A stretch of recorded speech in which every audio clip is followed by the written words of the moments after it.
แก่ว่าอีคุณน่ะแกแน่นั่นนี่เด้อพ่อแม่บ่อยากให้ลูกไปเที่ยวไกลมันนึงมีโจรลักงั้นจากน้อยโจรจิมาเห็นมันลักเฮ็ดสั่งเด้อพวกลูกก็อย่าสุดื้อโอ้บ่ดื้อแน่พากันเอาหม้อเอาหยังนี่ไปไว้อยู่ป่าพุ่นเอามีดเอากาแฟเอาหยังไปไว้ก้านเบิ่งอีนกกับนี่ไปชวนเอาหม้อเอาซ้ำหม้อซ้ำดวงกับคิดไปไว้ป้าพุทธ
นอนในบนมือเลยนอนบนมือเลยว่าตะแมวตะแมวตะแมวเนื้อเพลงแมว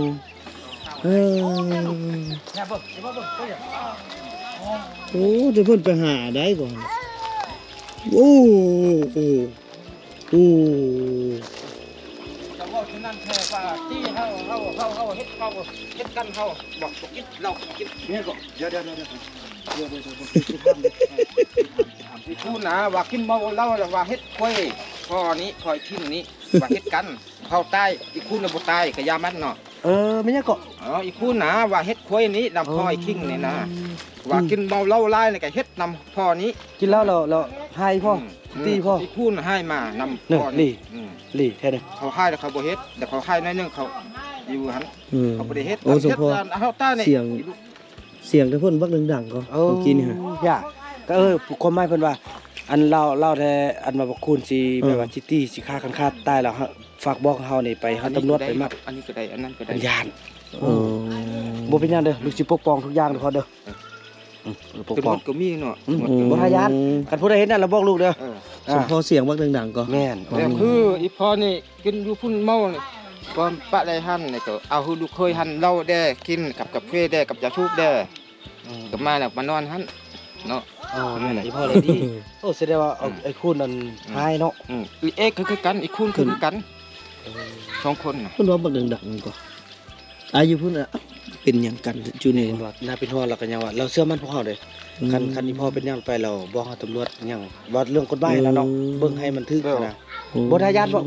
ลูกสิปกป้องเองตำรวจเด้อมาอยู่นำนี่เด้อได้อยู่ช่องคนตำรวจน่ะได้อยู่นี่เนาะนี่พี่น้องขนาดเข้ากันยังยานเขาเองเนาะบ่เป็นหยังเด้อพ่อเด้อพ่อลูกสิบ่ไงคำน้อยเพิ่นยังสิคำน้อยนอนเอ้ยคำน้อยบ่ได้สนคำน้อยบ่ผิดไผได้คำน้อยเด้คำน้อยบ่ผิดน้องคำน้อยเนาะใครเนี่ยแล้วอันนี้จอมบอกไอ้คุณแม่ตีนี่เจ็บแม่จอมนี่บอกไอ้คุณแล้วเป็นยังเอาแล้วเป็นยังแม่จิตีฮะโหละวิธีแม่ตีน่ะน้องเป็นยังเนาะไปเอาโทรศัพท์ของแม่ไปลิ้นอยู่พุ่นไปแบนทิมเห็ดยังแล้วก็ลิ้นอยู่เฮือนวัดอยู่เฮือนเต้าหน้าเน่ใช่โทรศัพท์น้องเสียแล้วเนี่ยแล้วอันนี้เขานำไปชกพุ่นบ่เห็นโทรศัพท์แล้วพูดเอาไปทิมใส่เอามาดูโทรศัพท์แม่ไว้ใส่นี่แหละอีพ่อมือเศร้าแล้ว อย่าเฮ็ดแนวนั้นอย่าเอาไปลิ้ เข้าน ไปเข้าย่องยันก็ไปโลตั้งป้าโลที่บนห้วยโลไป บ้าน ห้วย นี่เต้าเนี่ยไอ้จอมหูความแล้ว ยังแต่อันนี้จอมบ่หูไปเอาไอ้นั่นแม่เฮ็ดยัง เซาลี่แล้วจะหายพี่น้องเอ้ยไปเข้าเฮียนก็ไปโลไปเที่ยวบ่ ไป เข้า โล เฮียน ไปเที่ยวทิมหม้อก็เอาไปต้มตั้งป้าตั้งด้วยหันเอามาไปทิมหม้อก็ไปทิมสิเดอก็ไปทิม โทรศัพท์เอาไว้นะแม่ซื้อดอกเอาไว้นะแม่ ครูพ่อคนนักยังลูกสาวของคนนัก เออแล้วโทรศัพท์ไปซะเดี๋ยวนี้เอา ไมัดสิคนเด้อไอ้ยงไอ้จอมไอ้เต้า นั่นลูกโทรศัพท์แม่ลี่เอาไว้ซะลูกฮะ อายเห็นแล้ว โอ้เห็นแล้ว น้องเชิญนี่เห็นแล้ว แน่วันนี้บ่ต้องเอาโทรศัพท์แม่ไปวันนี้น่ะ หน่อยย่านแล้วไอ้คุณจะว่าได้มันให้มัดสิคนเลย โอ้ยแน่อันนี้แหละว่าอันนี้แค่แน่ยังมีอันใดที่ไปที่มาพี่น้องเอ้ยฟอ ไปกบมือซ้าย อันนี้แหละอีพ่อบอกอย่าไปยาสุอันนี้แหละผู้ลูกเอาไปซ้ำกับผู้ลูกขี้รักผู้ลูกบ่บอกเจ้าของแม่ตัวเองก็ยาเพิ่นบ่ให้ลิ้นบ่ต้องลิ้นบ้านนี้น่ะอย่าเฮียนจับโทรศัพท์เด้อ โดย ไปเบิ่งกับยาเบิ่งกะให้เขาเบิ่งในแม่แล้วบ่ต้องป้าบ่ต้องให้เขาลิ้นบัดนี้น่ะ อันอยากลิ้น แล้วเขาให้นี่น้ เบิ่ อง ง ตี้ อัน กับบ่ ไท ได้ ย ตี้ มัดแล้วก็ชักแป้ไว้นะแม่อันไทยชักแม่แม่มันดี เออเบิ่งบัดนี้สิตี้ได้แท้บัดนี้น่ะคันเขาด่าซื้อก็ยังให้ ยาที่แท้โอ้เว้ากินแก้วโอ้อีคุณน่ะ เก่งแน่นั่นนี่เด้อพ่อแม่บ่อยากให้ลูกไปเที่ยวไกลมันนึงมีโจรลักหัน จากน้อยโจรจิมาเห็นมันลักเฮ็ดสั่งเด้อ ผู้ลูกก็อย่าสุดื้อโอ้ บ่ดื้อ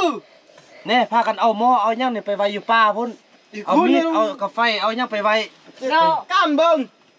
อีนกกับนี่ไปชวนเอาหม้อเอาซ้ำหม้อ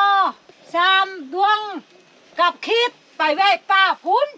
ถือว่าเกี่ยมพร้อมเด้พี่น้องเอ้ยเอาไปป้ามันเอาไปไว้นี่แต่ละมื้อนี่ได้ซอกบางมื้อก็จนนั้นบ่เห็นบ่เทื่อก็จนข้ามจริงมาคือกับตอนเขาเฮียนพี่น้องเอ้ยบัดเฮามาซอก บ่ ซอก แม่น สิให้ บ่อันของอีคุณอีตุนนี่เขาเว้าค่อยๆมันบ่ยิน เออ มันบ่ยินอันนี้เฮาอีคุณเว้าแข็งเว้าอิงแฮง ว่า ชื่อไว้ ชื่อ ชื่อ ไว้ เด้อก็ชื่อไว้มานั่นก็ชื่อไว้เฮ้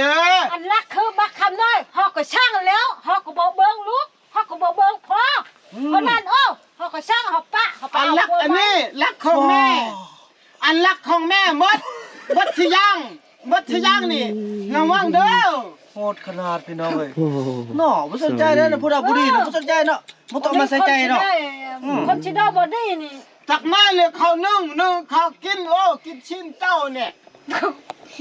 เขานึงกินสินเจ้าดิแท้โหด เฮ้ยโหดเกินเลยนี่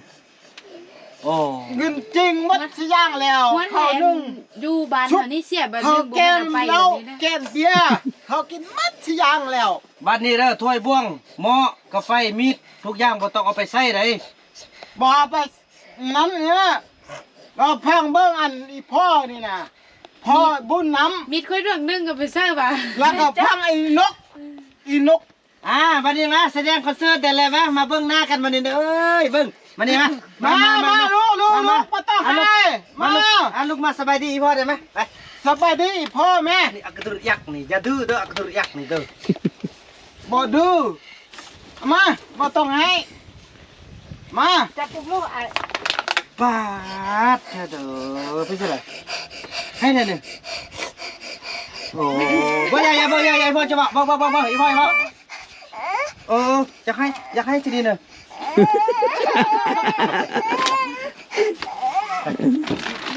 เพิ่นเขียนให้แม่เพิ่นได้บ่ถามไหน ป้าโต เขียนให้แม่เพิ่นเลยได้ วันนี้ชื่อไว้เด้อผู้ลูกบ่ต้องเฮ็ดเด้ออีแม่สั่งสอนเด้อไอ้คุณสั่งสอนก็เด้อโทรศัพท์อย่าเอาไปลิ้นในราคาแพงเลยผู้ลูกคันลูกอยากได้โทรศั เด้ พ อ ท์นะ โทรศัพท์แล้วโทรศัพท์นี่อายนี่ชื่อเอาน้องอีติ๊กบ่แม่นอีลี่ ตัวฮิตกระปิดแล้ว หัวผิดเลย มันลงนะ แน่คันปีหน้าผู้ลูกอยากได้น่ะผู้ลูกไปปลูกมันต้นในอีแม่หัน ไปปลูกสลีเนี่ย ล่า พี่ ง น้อง ก็บ่ได้ล่างช่วย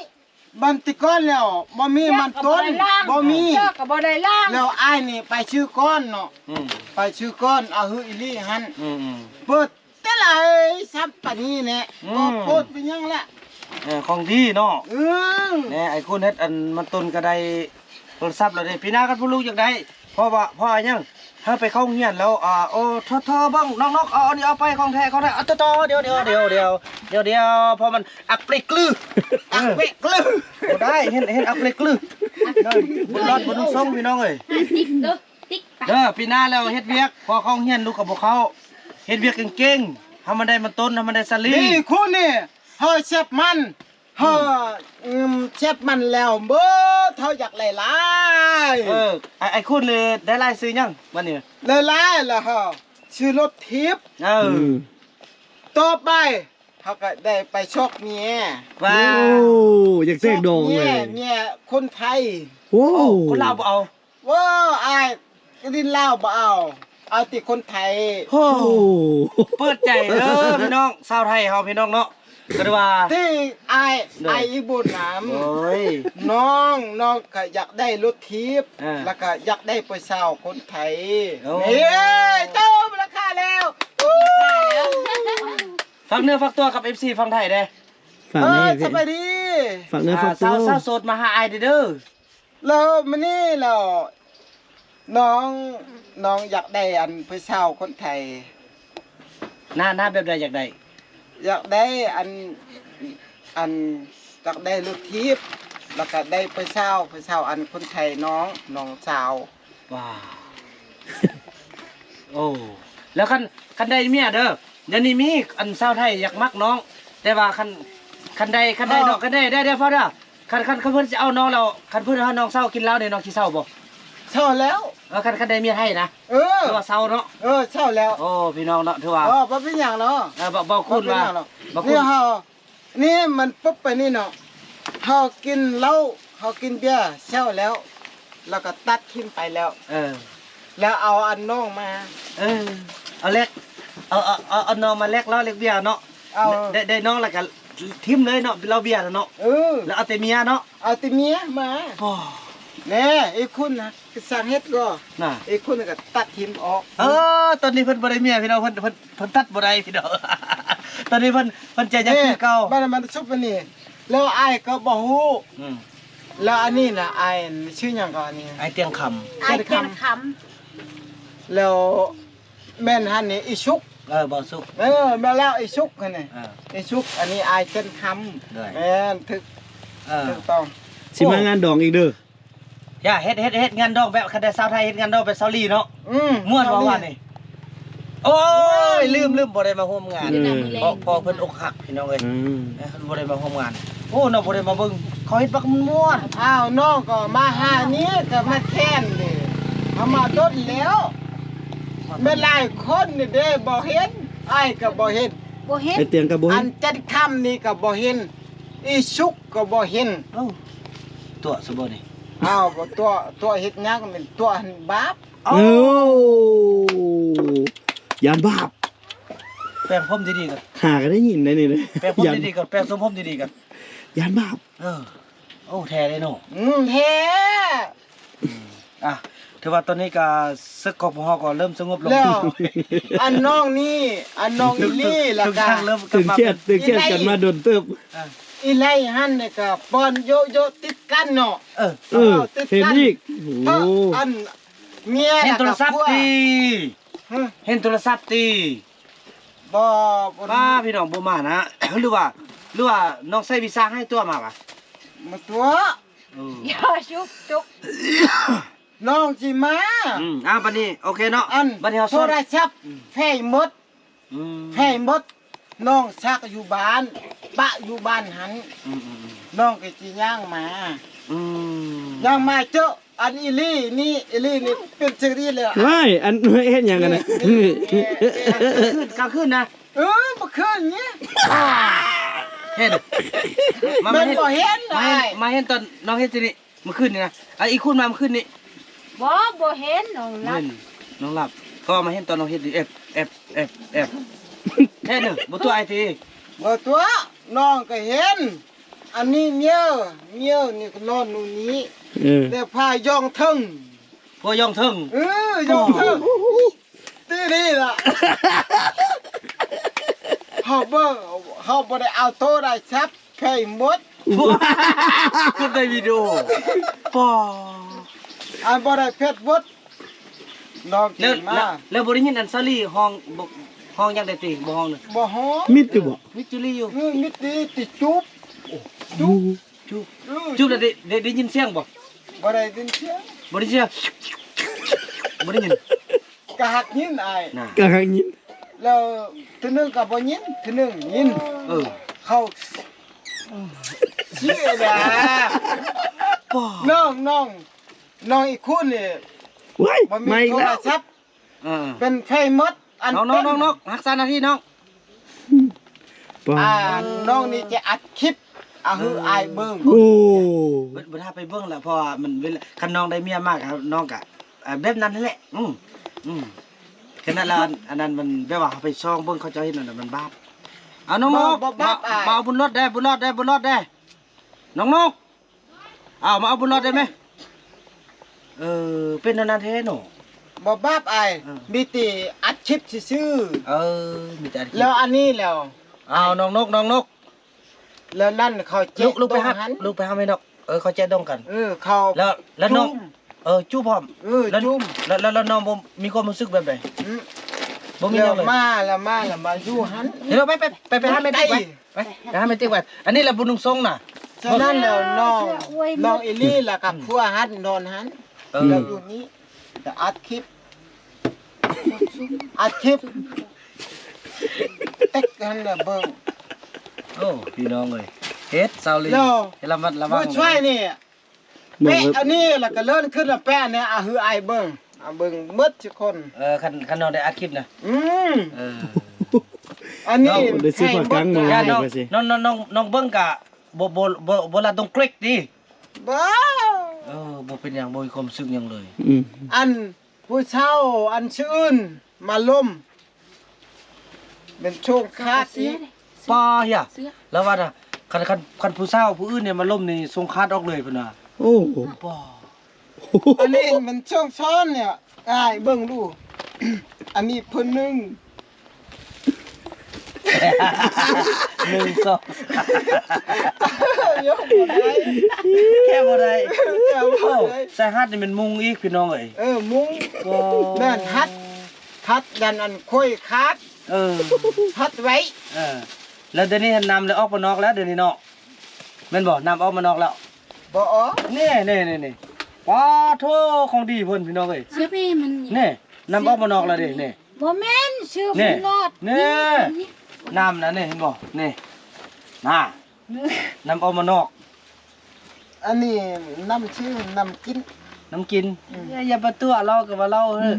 เหล้าก็อ้าวเป็น โอ้ แม่ เป็นจังไดน้องจอมน้องยงพ่อแม่บอกซื่อๆเนาะ แม่นจังซี่แหละพี่น้องเรื่องราวเนาะบางท่านก็ห้าว่าเฮานี่จัดสร้างคอนเทนต์บ่อยากเลี้ยงเขาเจ้าอยู่ในเมืองหั่นนะห้ามว่าปู่ว่าย่าห้ามว่าผู้ดูแลอยู่พุ่นบ่เบิ่งบ่แย่งหั่นนะเขาเจ้ายังคิดว่าเฮานี่บ่อยากเลี้ยงดูเขาความจริงมันเป็นแบบนี้แหละพี่น้องเจ๊จังไดถ้วยหม้อทุกอย่างเขาเกี่ยมแล้วเขาก็ไปตั้งทุบอยู่ป่านอนอยู่ป่าเลย อยากแยกแบบเป็นอยู่สันโดษคนเดียว แม่น นุก เห็นบ่เนาะมันอยู่ป่านอยู่ป่าน้องก็ยังเป็นโรคคือเก่าเอาถ้วยเอาหม้อไปเนาะมื้อนั้นจนได้ไปนำกัน คือกลับมานี่บ่แม่นสาลีว่าไปเอาเขามาคือใจเขา แม่น ไปเอง แม่นเห็นบ่เรายังว่า ไปเข้าเฮียนก็บ่เข้า ไปโละไปเที่ยว มาอยู่ป่ากายบ่อยู่บ้านไปโละไปเที่ยวไปเอาหม้อเอาถ้วย เอามีดเอาผ้าไปไว้อยู่ป่าไปเฮ็ดหยัง มืด เด้ แม่ไปอยู่หึงซะมันก็ยังจื้อนะเนาะ แม่น จื้อ ปีป้ายน้องก็คิดว่าสิลืมทุกอย่างปีป้ายเด้สิเข้าซ่องปีสุดท้ายมาก็พี่น้องก็ความหวังก็แต่ก็บ่เป็นหยังเฮากลับมาในครั้งนี้กลับมากับด้วยความพร้อมทุกอย่างเนาะซ้ำกับเขาจะไปเรียนรู้ภาษา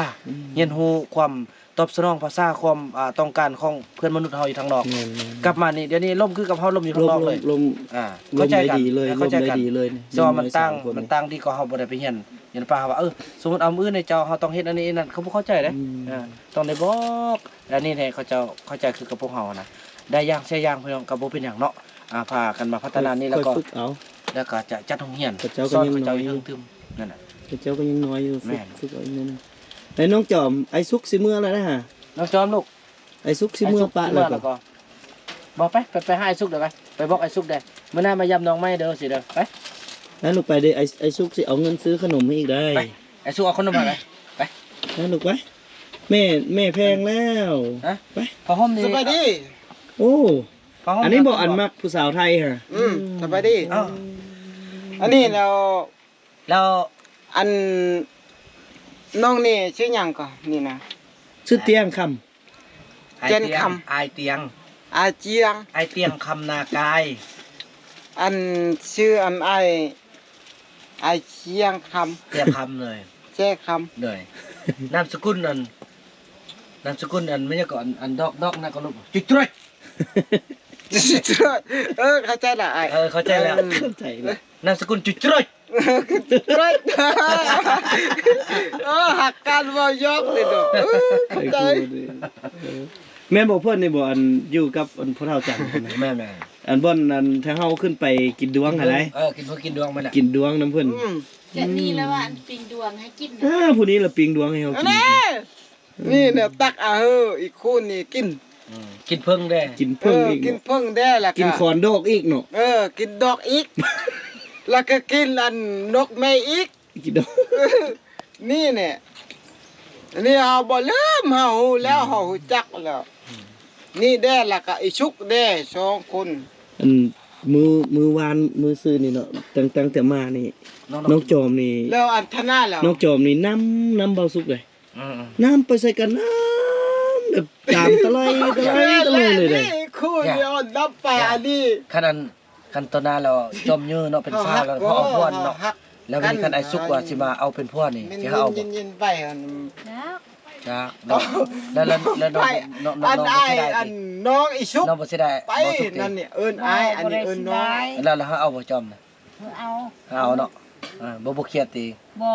น้องบุกแคท เฮามีพวแล้วเนาะ มี เฮาต้องมั่นคงกับพวเฮาเด้อเขาแต่งแล้วเด้เอาเขาดอกมาหาพ่อหาแม่หมดแล้วเฮาเป็นพวเป็นเมียบ่ต้องคิดเห็นผู้ใดรอกับแต่เด้อคิดว่าโอ้เฮามีพวแล้วเฮาจะบ่ฮักเด้อนั่นแหละบ่เลยว่าอีก รอที่สุดคือพวกเขา ดอกได้ก็เอาโชคพัวเหรอ อยากได้บ่2พวน่ะ